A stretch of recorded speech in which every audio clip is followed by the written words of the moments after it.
guys, welcome back to Simply Fujica, a place for budding and aspiring entrepreneurs. Guys, I want to thank you so much for tuning in to another week. And if you're new to this channel, welcome.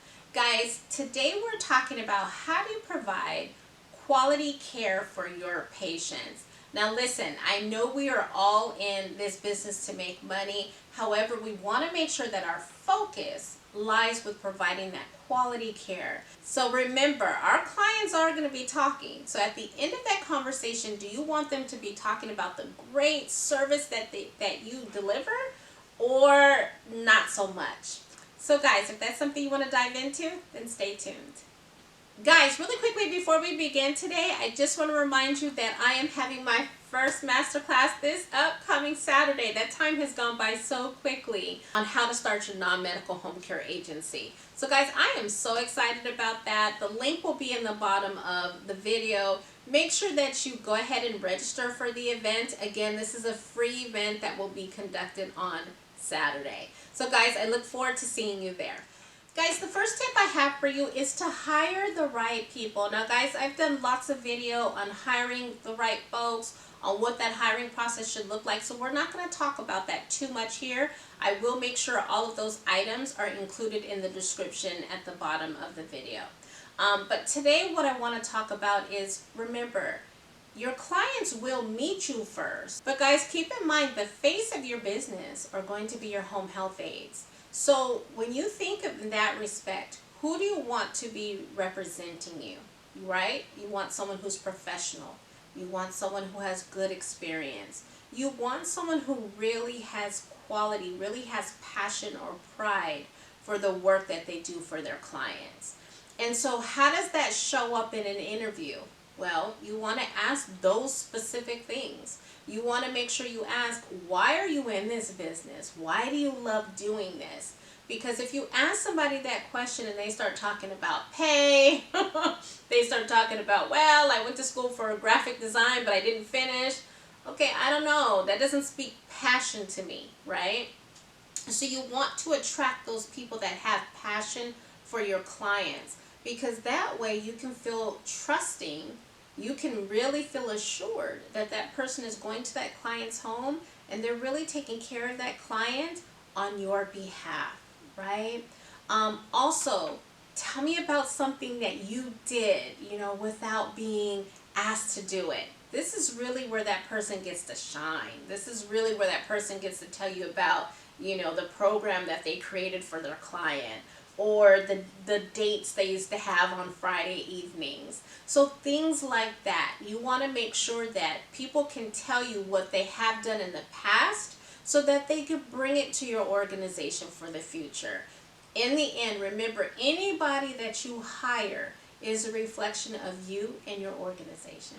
The second tip I have for you is a very important one, and that is to stand up safety protocols within your organization. Now, it goes without saying, in this business, you are going to be transferring clients. You are going to be standing up clients based on their mobility. And so you would think that people would come to your organization already having those skill sets. Not so much. Sometimes people learn how to do things incorrectly, and until corrected, they will continue that behavior until someone can show them the correct way of doing things.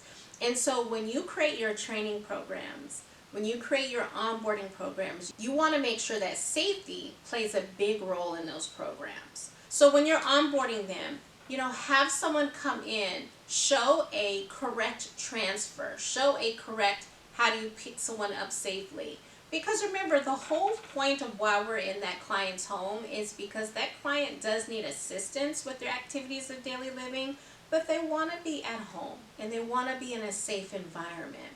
So whatever you and your home care agency does, you should be adding to that client's want, right? So you want to make sure that you are able to test those skills. There should be a way that you test how that person is able to safely transfer, safely bathe, prepare meals to where, making sure they're preparing meals on clean surfaces, that they're washing hands the correct way. When are they donning gloves? What services are they preparing?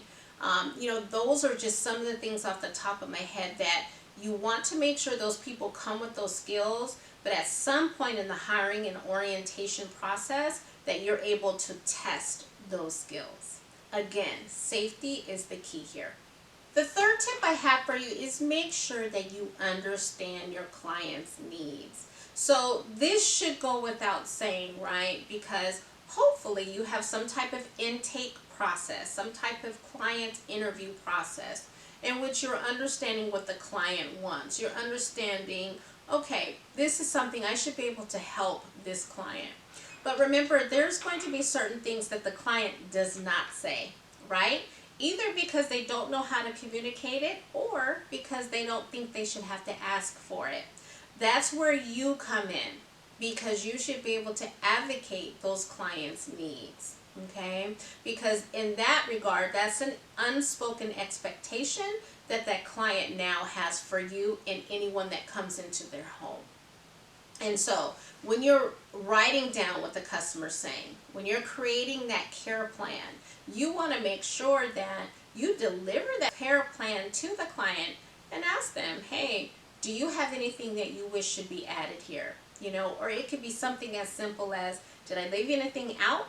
Share that care plan with your home health aide beforehand, because then this is a way for your home health aide to get to know their client.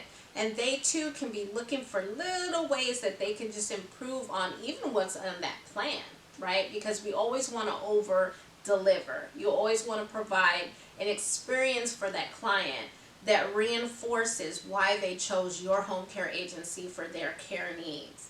And I always like to say, your clients, they will be talking about you for sure. We don't even have to guess that. But what they are saying about you is going to be dictated by the care you provide. So you either have them saying bad things that's really going to put bad stuff out in the universe about your business, or you can have them saying good things to where if somebody, maybe a friend, maybe a cousin, someone needs that short-term care, hey, why don't you reach out to Fujica's agency? She does a great job with me. You know, hey, why don't you reach out to Fujica's agency? The last thing I've heard, grandma is wonderful, is excited with them. So do you see what I'm saying? You providing that care potentially can open the door to referrals down the line. The fourth tip kind of goes right into the last tip that I discussed, which is make sure you over deliver on your service. And what over delivery looks like is if, for instance, you don't have an actual agreement to clean the bedroom, let's just say. But that home health aide is spending a lot of time in the client's bedroom because this person has limited mobility. Okay, well, one of those days, you know, could we help clean the closet? Could we organize the closet? Could we organize their things? Now, again, you do want to be careful, right? Because you don't want anyone saying anything was taken. You know, you don't want anyone to say that, you know, anything was moved. But I think most people, for the most part, would really appreciate if somebody can come in and help with them with the simple stuff, the small stuff. And so, again, keeping that professionalism in mind, right? So I always tell people you want to over-deliver, because that over-delivery could lead to an additional service. So it could lead to, you know what, you're right about that. I'm going to have to call back into the office because now that you say that, I do need some light housekeeping. Okay, great. I will go ahead and make sure that my supervisor reaches out to you so to revisit our agreement. So that's a perfect example of it started off with just trying to be nice, trying to go over and beyond, but then it may end up resulting in extra money for the company. Remember, guys, everything that you do from the time that the client has already signed on and began service with you should be reinforcing the reason why they selected you as a home care agency of choice. Additionally, as your services change, as they evolve, these are the things that are going to be helping you niche who you are and why clients should go with you over the next agency. We talk about niche a lot, and this is a good way that you can develop that. What are you doing differently that other home care agencies around you are not? Remember, by you really trying to develop that relationship with a client, then that would make the client feel more comfortable in staying with us for the long term, because we don't want to go through the process of onboarding someone just to go through the discharge process. So we want to make sure that we're creating that long-term relationship, and again, that long-term relationship could lead to other referrals. And it also, every interaction that you have with your client, that can help you understand what services are needed. If there's anything that you need to adjust the services that you offer to your clients. So again, over delivery is a win-win for everyone involved. Guys, the fifth and final tip that I have for you today is have open communication with your clients. Guys, whatever the interaction is, you should be displaying open and honest communication. So from the moment that client reaches out to you to inquire about your services, that interaction should be open and honest, and it should be inviting to show that client why they want to come and sign up with you. From the moment you go into that client's home and you're conducting that interview to understand what those needs are, your communication needs to be open and honest and show that client why they need to onboard with you. Once they are on board with you, that communication should be open and honest and reconfirming why that client decided to go with you and your agency for their care. So what does that look like, guys? Well, let's say that you noticed that your home health aide stayed a little extra the previous night. It could be, "Hi, Mr. Client, just wanted to check in with you. How was our care for you?" Just a quiet check-in. It could be an actual visit to the home to see how the client is doing, see how they're coming along. Ask the health aide, how are things going, in the presence of the client, so that everyone involved in that interaction knows that, hey, all of this communication is open. If there are any issues, let's talk about them. Let's get this going back right. So again, that relationship can be maintained. So again, just making sure that you're keeping that line of communication open so that client feels comfortable in bringing situations to you in the hope that they're resolved. Okay guys, that's all I have for you today. Thank you so much for tuning into today's video. If you haven't already, make sure that you like the video, share it with others who are trying to get into their home care agencies, who are starting their businesses. And last but not least, do not forget to subscribe. Hit that bell notification so that you're notified every time I drop new content. Okay guys, that's all I have for you. Stay blessed.